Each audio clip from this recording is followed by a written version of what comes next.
Dengan sopan juga. Ya betul, laju dan sopan ingat sopan. Okey, dari ni Gunakan 1, 2, 3 pula. sopan betul. Sopan. Sopan dengan laju tapi sopan. Jangan gerojoh. Jangan. Ini kita record ni.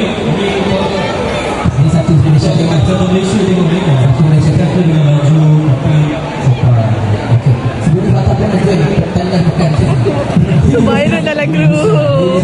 Tengoklah. Biasanya kalau kita tengok orang makan ni, kita pun lapor tu. Dengan bau sate ni ada tahu. Sebenarnya tadi saya ada perjalanan di Bojocok. oh ya ke? Sedap kan? Sate dia lembut. Saya sebab saya Kau tengok demi Batak Amin dapat sate free. Kau tahu tak bawang kan? Boleh macam ni ke tu? Benang tak? Oh, kena makan semua bawang